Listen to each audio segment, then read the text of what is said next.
Hello guys, welcome to my channel. अहिले चाहिँ म अफिसबाट रुम आएको छु। अहिले बेलुकाको 7 बजेको छ। यति बेला चाहिँ म थकित अवस्था भएर आफ्नो कामबाट रुम आएको छु, जसले गर्दाखेरि हजुरले देख्न सक्नुहुन्छ म कति धेरै टायर्ड भएको छु। मेरो फेसले पनि धेरै कुराहरू झल्किन्छ। अनि अब खानु त केही पर्यो, त्यसले गर्दाखेरि चाहिँ मसँग ओरेन्ज थियो। अनि यो दुईटा ओरेन्ज चाहिँ मैले खेल्दै तरिकाले सानोको उमेरको याद आएर, सानोमा हामी यसरी खान्थ्यौँ कि, त्यही सम्झना आएर चाहिँ म ओरेन्ज तास्नतिर लागेँ। अब म यो खाएर चाहिँ हजुरहरूलाई म आजको दिनहरू अनि मेरो अफिसको दिनचर्याहरू कसरी बित्यो कुराहरू सेयर गर्ने छु। अहिले चाहिँ म एकदम भोकको भएर होला यसरी म खान गइरहेको छु। मेरो आमाले भन्नुभएको खाने बेलामा चाहिँ बोल्नु हुँदैन, त्यसले गर्दा चाहिँ म केही नबोलिकन ननस्टप खाएकै छु गाइज। मिठो कुराहरू चाहिँ यस्तै मिठो भएर खानु मन लाग्छ कि दायाँ बायाँ यताउति, अनि म आफ्नै धुनमा चाहिँ खान लागिरहेको छु। अब यो खाएर चाहिँ हजुरसँग पक्कै पनि केही कुराहरू चाहिँ लिएर आएको छु। Hey guys, welcome to my channel. आज चाहिँ म बेलुकादेखि भ्लग बनाउन स्टार्ट गर्दैछु। हजुरले हेरि पनि हाल्नुभयो, मैले भर्खरै अफिसबाट पनि आएँ। अहिले बेलुकाको 7 बजेको छ, 7 बजेर 10 मिनट गयो। अफिसबाट यति बेला आएँ। अब अहिले क्लोजिङको बेला छ, अनि त्यसले गर्दाखेरि अफिसमा कामहरू पनि धेरै छ, ढिलो हुन्छ। अब क्लोजिङ पुस महिना लाग्यो नि त, त्यही भएर एकदम टायर्ड भएर थकित भएर आएको छु होइन। बिहानदेखि बेलुकासम्म अफिसको काम, अब यति बेला आएर खाना पकाउँदा खाँदा गाह्रो छ। अब सबैलाई जागिर होइन, अब आफ्नो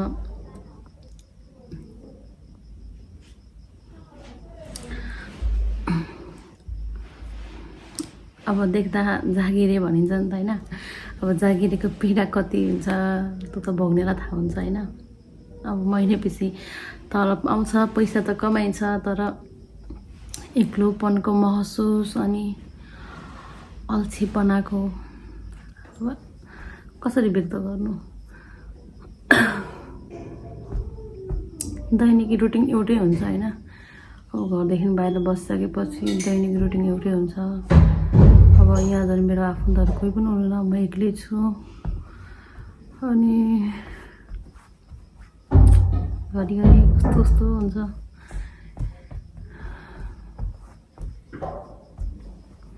म आफूलाई एक्लोपन महसुस गर्दिनँ, म आफू स्ट्रोङ भन्छु क्या, तर सधैँ सकिँदैन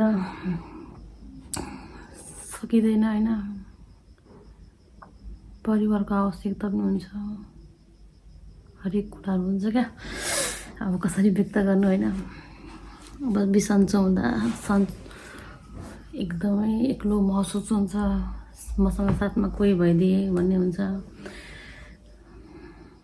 छैन त्यस्तो होइन, केही पनि छैन। अब बिहान ड्युटी गयो, यति बेला ड्युटीबाट आयो, बिहान लुगा धोएर गएको हुन्छ, अहिले आउँदा शीतली भिजिरहेको हुन्छ होइन। लुगा उठाइदिने मान्छे पनि छैन, गाह्रो छ।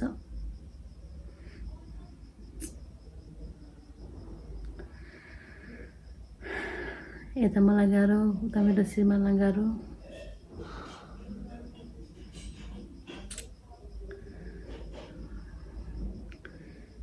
खै कसरी व्यक्त गर्नु।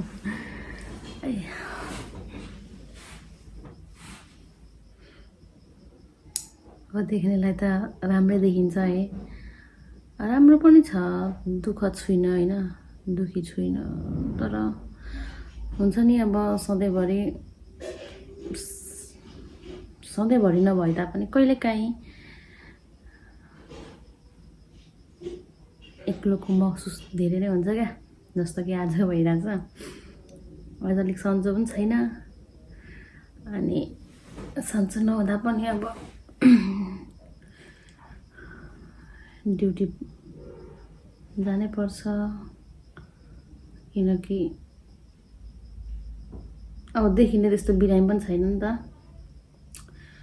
अब त्यस्तै हो गाइज।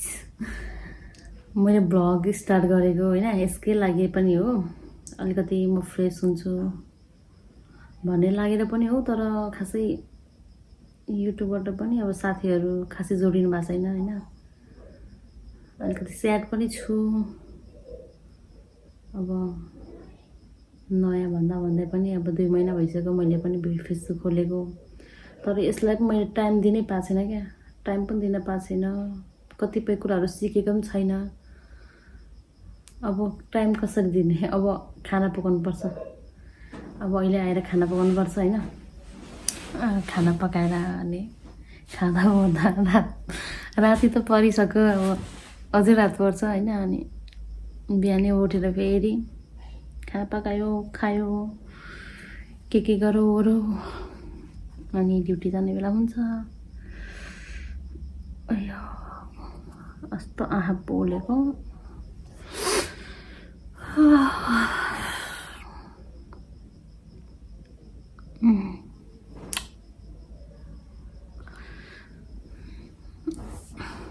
के भन्ने होला है, त्यस्तै हो गाइज। स्ट्रङ हुनुपर्छ, त्यही हो। अब म खाना पकाउन जान्छु। खानामा मेरो के छ, कोबी आलु छ, कोबी आलु सब्जी बनाउँछु, भात पकाउँछु, खान्छु, अनि पुलुक्क सुत्छु। अनि फेरि बिहान हुन्छ, बिहान भएर फेरि ड्युटी जान्छु, फेरि बेलुका आउँछु, फेरि त्यही हो। नयाँ केही नै छैन होइन। अब धेरैले मलाई चाहिँ चेन्ज भयो पनि भन्छन् क्या, मेरो आफन्तहरू भयो होइन, मेरो साथीहरू भयो, किनकि म एकदम साथी सर्कलमा रमाउने मान्छे, साथीहरू पनि धेरै नै बनाउने मान्छे, अनि रमाइलो गर्ने मान्छे। तर अब अहिले चाहिँ सबै उल्टो भएको छ क्या। अब टाइम हुँदा हो होइन हरेक कुरा हुने, अनि सँगै हुँदा हो। अब अहिले म टाढा छु, अब आफ्नो होइन हरेक कुराहरू टाढा भएकोले गर्दाखेरि चाहिँ अब अहिले चाहिँ पहिला जस्तो केही छैन। साथीहरू साथीसँगै पनि धेरै छैन, अनि बोल्ने समय पनि हुँदैन। अब अहिले म फ्री छु, मेरो साथीहरू व्यस्त हुन सक्छन् होइन, त्यो पनि सोचिन्छ। त्यसैले कोहीसँग पनि नजिक छुइनँ। याद आउँछ पहिलाको दिनहरूको, याद आउँछ रमाइलो गरेको। अब ती सबै मेमोरी भयो ती सबै कुराहरू होइन। अब त्यस्तै हो, समय फर्किँदैन नि त, त्यही भएर प्रेजेन्टमा रमाउन सिक्नुपर्छ गाइज। तर मेरो रमाउने दिन त छैन, कामले नै गर्दा हो। रमाउने दिनै मेरो गइरहन्।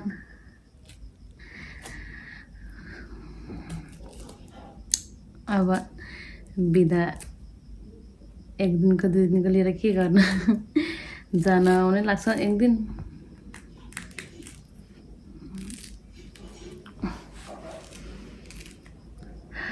गाह्रो छ जिन्दगी।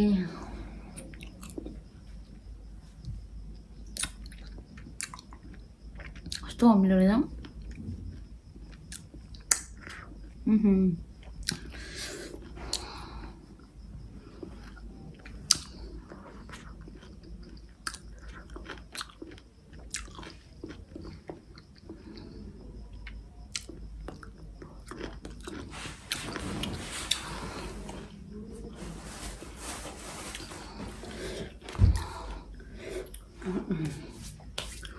अब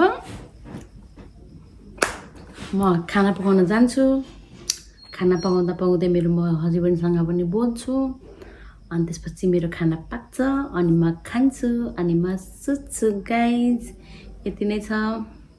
अब हजुरहरूलाई नयाँ केही नै छैन के भन्न। अब कन्टेन्ट दिमागमा छैन। अब उयो गलेको कन्टेन्ट त के बनाउनु।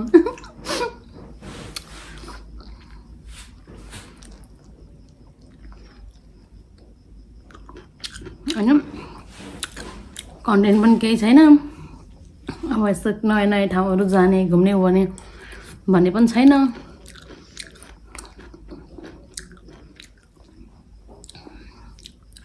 हजुरहरूले कमेन्ट गर्नु ल के को कन्टेन्ट गर्नु के बनाउनु भिडियो भनेर। मलाई त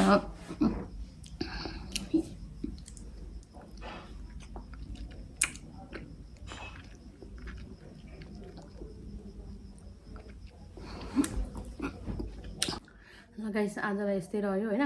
अब यो अल्छीपना यो स्याडनेसको कुरा छँदैछ। अब यो प्रत्येक दिन हुने कुराहरू नै हुन् मेरो लागि है। अब यस्तै रह्यो।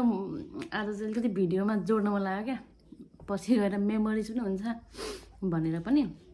ल अब म खाना पकाउनुतर्फ लाग्छु। अब हजुरहरू पनि खानाहरू खानु होला, जाडो महिना लागिसक्यो। जाडो महिनामा तातो भएर बस्नुहोस्, तातो खाना खानुहोस्। म पनि त्यसै गर्छु। अहिलेलाई बाई। ल फाइनली गाइस खाना लिएर पनि आइसकेको छु। मेरो खानामा आज कोबी र आलु छ। अब अलिअलि डाइटिङमा छु होइन, त्यही भएर चाहिँ खाना थोरै लिएको छु है गाइस।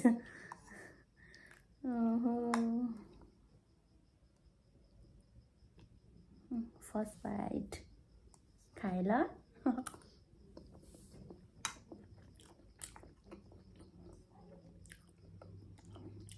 भ्याइँदैन क्या खाएँ।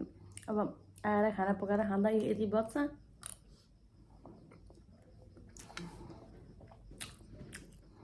यस्तै हो।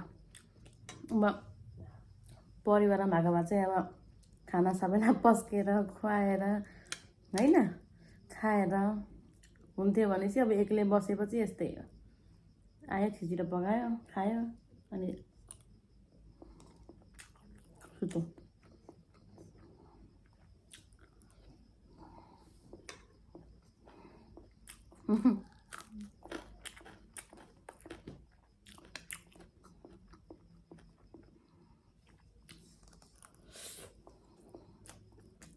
अब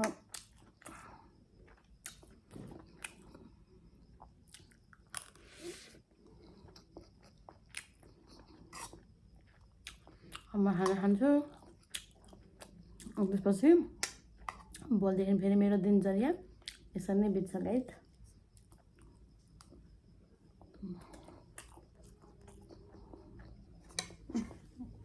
अब आजलाई यति नै। अब बाँकी अर्को भिडियोमा भेट्ने बाचा गर्दै आजलाई गुड नाइट अनि शुभरात्रि। बाई।